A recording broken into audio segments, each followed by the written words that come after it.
My name's Jake, and this happened last summer, right after the 4th of July fireworks at the Thompson farm. I was 22, working a dead-end retail job, and that night was supposed to be pure dumb fun.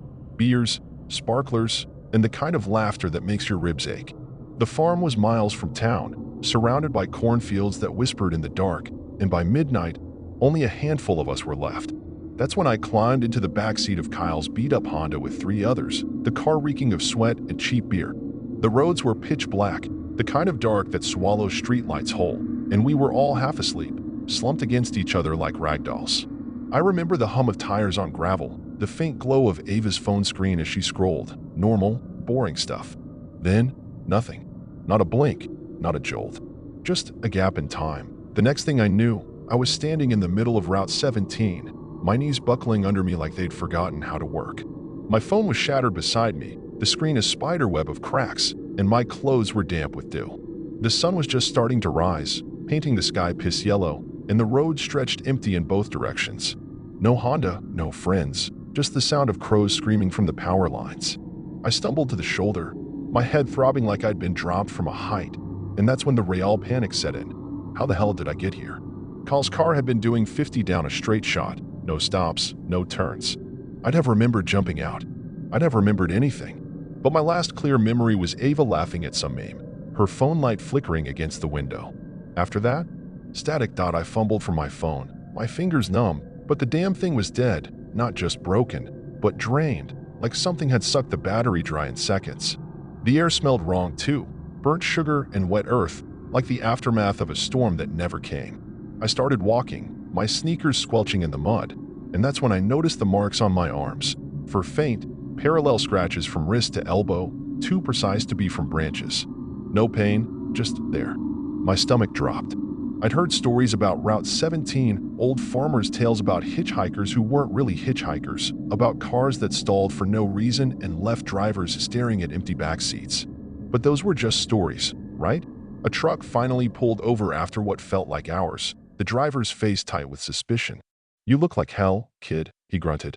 I babbled something about my friends ditching me, but his eyes kept darting to my arms, to the mud caked on my jeans. He drove me to the nearest gas station, and the second I walked in, the clerk froze. "You're the one they've been looking for," she whispered. Turns out, Kyle and the others had called the cops at 3 a.m., swearing I'd never left the car. They'd even showed the cops the back seat, still warm where I'd been sitting, my half-empty beer wedged in the cup holder. "But we saw him," Ava kept saying, her voice raw on the 911 recording they played later. "He was right there until we got home." Back at my apartment, I scrubbed the mud off my skin until it burned, but the scratches didn't fade. They glowed faintly under the bathroom light, like neon veins. That's when my hands started shaking. I called Kyle, and his voice cracked. "Dude, we watched you get out of the car at your place. You even waved." Bullshit. I remembered none of that. Then he dropped the bomb. Check the news. Local headlines blared about 2 other disappearances that night, a couple who'd stepped outside to watch the fireworks near Route 17 and never came back.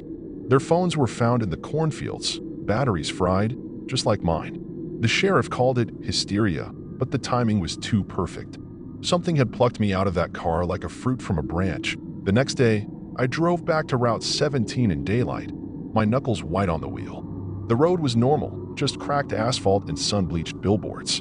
But halfway to the Thompson farm, my radio sputtered static, and the temperature dropped like I'd driven into a freezer.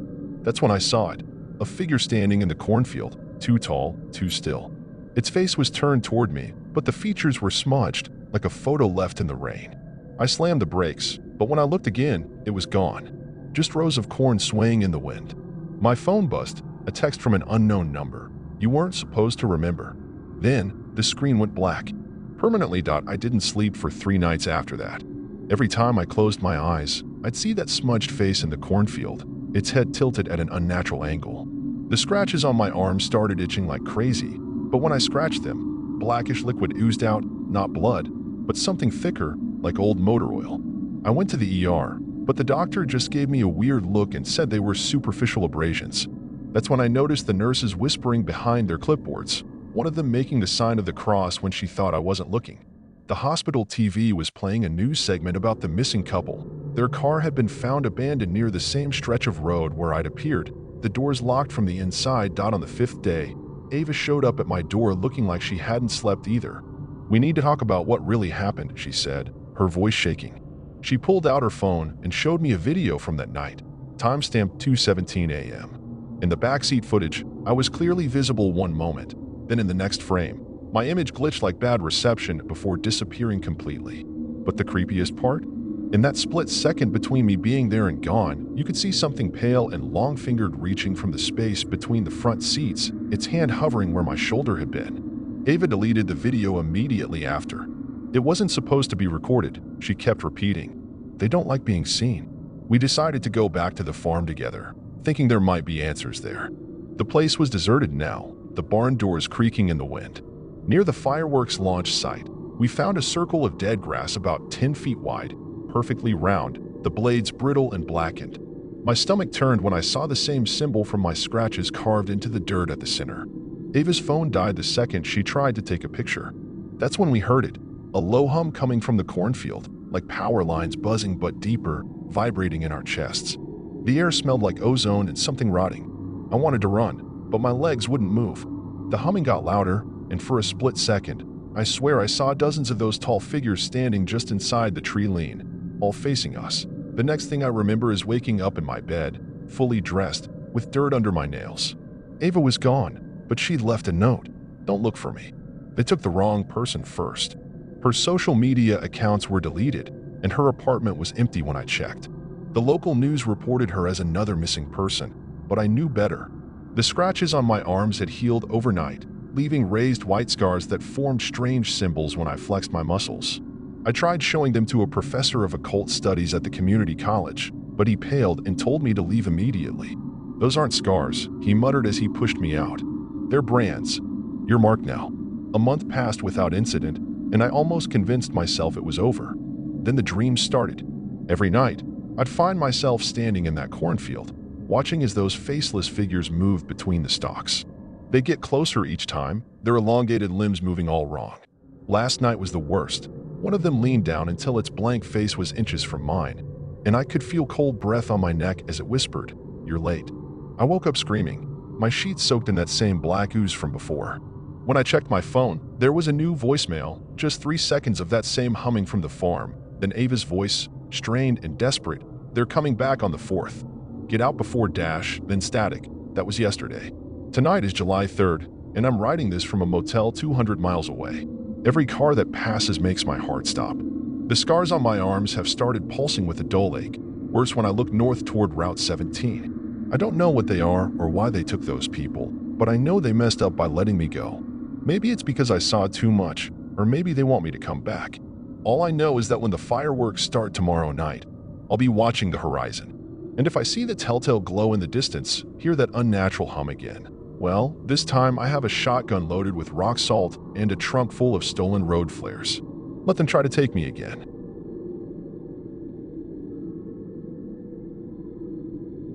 It was supposed to be the perfect 4th of July. Just me, my husband Jake, and our 6-year-old, Danny, in this sleepy little beach town called Salt Hollow. We'd picked the sea breeze in because it was cheap, right on the shore, and the kind of place where you could still hear seagulls over the hum of AC units. Danny had spent the whole day digging holes in the wet sand, convinced he'd find pirate treasure, while Jake and I split a 6-pack of cheap beer under a striped umbrella. That night, after the fireworks lit up the pier in red and blue, we tucked Danny into the squeaky rollaway bed in our room, his fingers still sticky with cotton candy. I remember the way the neon vacancy sign flickered through the thin curtains, painting his face pink every few seconds. I didn't think twice about the muffled voices from other guests or the way the floorboards creaked like something was shifting its weight outside our door. Why would I? It was just another holiday. Until it wasn't that I woke up at 3:17 a.m. to the sound of the door clicking shut. Not a slam, just the quietest snick of the latch, like someone didn't want to wake us. Jake was snoring beside me, dead to the world, but Danny's bed was empty. Just rumpled sheets and his stuffed orca, Bruce, slumped sideways. My stomach dropped. I tore through the room, checking the bathroom, the closet, even under the beds, like he might have sleepwalked into some impossible corner. The hallway was pitch black, the kind of dark that feels thick, and the elevator down the hall let out a low ding as if it had just been used. I don't know why I didn't scream. Maybe because part of me still thought he'd just wandered off for a glass of water. But then I heard it, a whisper from the stairwell. My own voice, calling Danny's name. I froze. That voice, my voice, wasn't coming from me. It was drifting up the stairwell, sweet and coaxing, the way I'd sound when Danny hid during hide and seek. Come on, buddy, time to go. My skin prickled. I wanted to bolt, but my legs were lead. The stairwell smelled like salt and mildew, and the flickering bulb at the landing made shadows jump like they were alive. Then, faint but unmistakable, the sound of Danny's sandals slapping against the steps below. He was following it. I finally screamed for Jake, my voice tearing raw, and lurched toward the stairs. But by the time I reached the lobby, the front door was swinging shut and the night outside was silent. No Danny, no whisper, just the hum of the ice machine and the receptionist's abandoned coffee, still steaming. The police came fast, their flashlights cutting through the fog that had rolled in off the water. They searched the beach, the pier, even the dumpsters behind the diner, while Jake paced holes into the carpet and I clutched Danny's sweatshirt like it was a holy relic. The worst part? The hotel staff acted like this happened all the time. The manager, a gaunt guy with a nicotine stain on his finger, kept repeating, "Kids wander off," like Danny was a misplaced suitcase. But I knew. Someone had taken him, and they'd use me to do it. Around dawn, a cop's radio crackled. A kid matching Danny's description was found near the tide line, sitting cross-legged in the sand, staring at the waves like they'd spoken to him. When we reached him, his lips were blue from the cold, but he wasn't crying, just whispering, "You called me." The hospital said Danny was fine. No bruises, no drugs in his system, just mildly hypothermic. But his eyes, God, his eyes were wrong, like he'd seen something that didn't fit inside his head. He wouldn't talk about the hours he was gone, just kept repeating, "You called me," in this hollow little voice that made my spine lock up. Jake tried to stay calm, but I saw his hands shake when he asked the doctor if Danny had been taught to say that. The cops took notes, but didn't press. They seemed more interested in the hotel's security footage. That's when the manager finally coughed up the truth. The sea breeze and had cameras in the halls. Old, grainy ones, but enough to see what happened. I didn't want to look, but I had to. The footage was worse than I imagined. At 2:58 a.m., the hallway outside our room was empty. Then, at 3:03, a shadow stretched across the wall, long and thin, like someone standing just out of frame. No footsteps, no breathing, just the shadow, motionless, for a full minute. Then, my voice spilled from nowhere. "Danny, baby, wake up. Let's go see the waves." The audio was distorted, like it had been recorded through a bad connection, but it was undeniably me. On screen, our door creaked open. Danny shuffled out, eyes half closed, Bruce the orca dangling from his hand. He followed that voice down the hall, toward the exit, while the shadow stayed perfectly still. Then, as the door closed behind him, the shadow turned toward the camera, and the feed cut to static. The manager swore the cameras had glitched, but the way he avoided my eyes told me he'd seen this before. I demanded every guest's name, every employee record.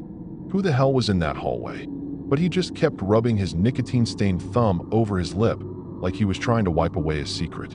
That's when the receptionist, a twitchy woman with over-bleached hair, muttered something about the sand kids. Jake snapped at her to explain, and she flinched. "Just stories," she said. "Sometimes guests say they hear kids laughing near the shore at night, but there's never anyone there." Her voice dropped. "Except, sometimes there are footprints. Small ones, leading out of the hotel." The air got heavier, like the walls were breathing in. Danny, still wrapped in a foil blanket, started humming a tune I'd never taught him that we checked out that same day. As we shoved our half-unpacked suitcases into the car, I noticed something stuck to Danny's pajama sleeve. A clump of wet sand, darker than the beach outside, reeking like low tide. It clung to his cuff in perfect little handprints, too small to be his. I scraped it off with a shudder, but the smell lingered, sour and ancient. The other guests watched us go, their faces pressed against windows like they were waiting for something to happen. The last thing I saw was the manager lighting a cigarette by the vacancy sign, his eyes tracking our car until the fog swallowed him. That night, in a cheap motel 50 miles inland, Danny sat bolt upright in bed and said, clear as day, "They're still calling." Jake and I didn't sleep. We just held each other, listening to the silence like it might crack open. Back home, we tried to pretend everything was normal, but the shadows in our house felt different, thicker, like they'd brought something back with us.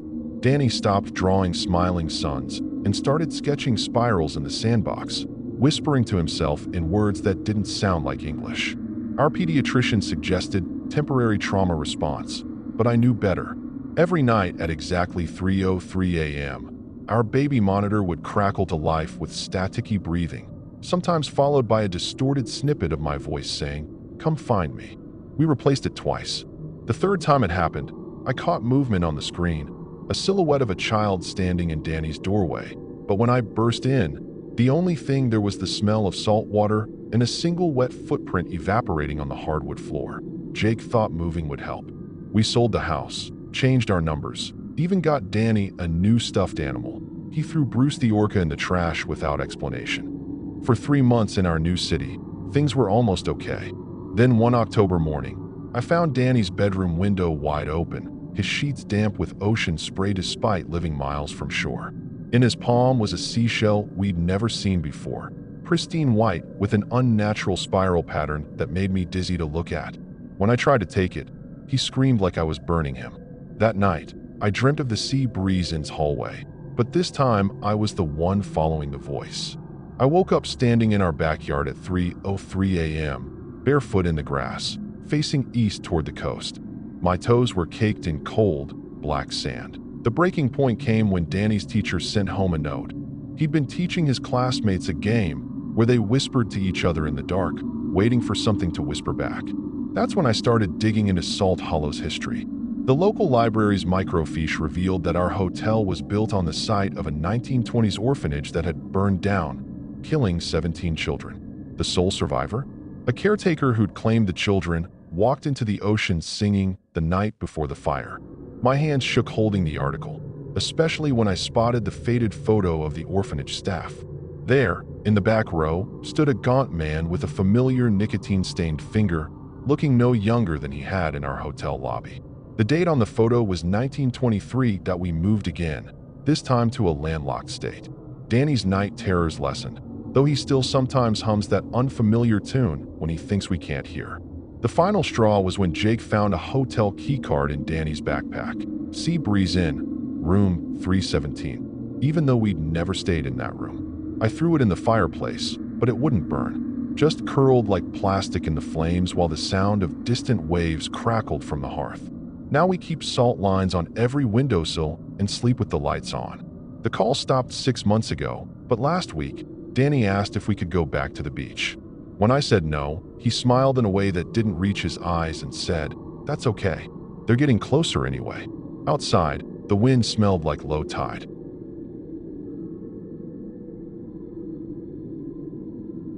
It was supposed to be the perfect 4th of July getaway. Just me, Luca, Daniel, Rafa, and Tiago escaping the city noise for a weekend at Blackwater Lake.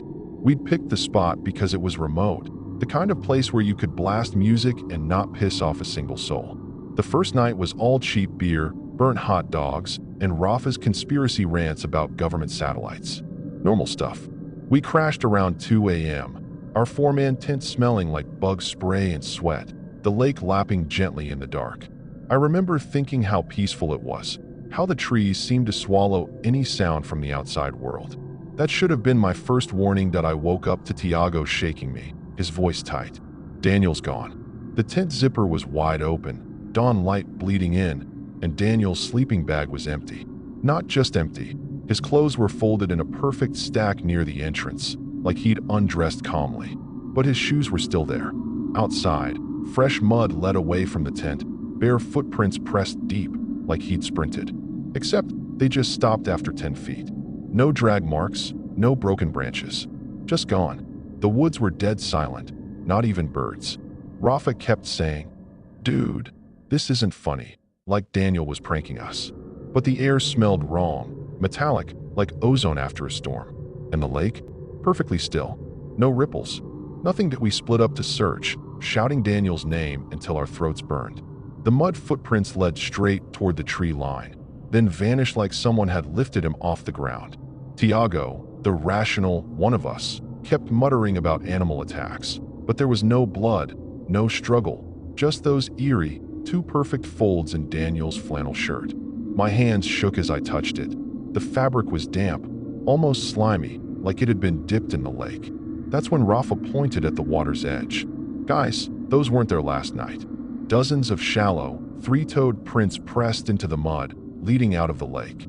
Too small for a person, too big for a bird. Tiago pulled out his phone. No signal, but the camera worked. He zoomed in on the trees where Daniel's footprints ended. What the hell is that? Something pale dangled from a branch, fluttering in the wind. We inched closer, and my stomach dropped. It was a strip of Daniel's boxers, tied in a knot, swaying like some kind of marker. Behind it, the underbrush was trampled in a perfect circle, grass flattened clockwise. Like something had spun in place, fast. Rafa bolted back to camp, and we followed, tripping over roots. That's when we heard it, a wet, clicking noise from the lake, rhythmic, almost like speech. None of us turned to look. Back at camp, we packed like maniacs, throwing gear into bags without folding anything. Luca kept glancing at the lake, his face gray. "Did you see how clean his clothes were folded?" he whispered. Like someone else did it for him. The air got heavier, like before a thunderstorm, but the sky was clear. Tiago's hands fumbled with the tent zipper, then froze. Inside, Daniel's phone lay on his sleeping bag, screen cracked, but lit up. A voice memo was recording. Static hissed, then a wet, gurgling whisper, "Don't follow the lights." Rafa kicked the phone into the fire. Nobody argued that we booked it toward the car, branches whipping our faces. Halfway there, Tiago screamed. His backpack was moving, thrashing like something alive was inside. He ripped it off, and a flood of lake water poured out, along with Daniel's wristwatch. The glass was shattered, the hands frozen at 3:17 a.m. That's when we realized the woods were too quiet. No wind, no bugs, just our panicked breaths. Then, from behind us, a sound. Not the clicking this time. A splash, huge, like a boulder dropped into the lake. We ran, but Lucas skidded to a stop. "The trees," he choked out.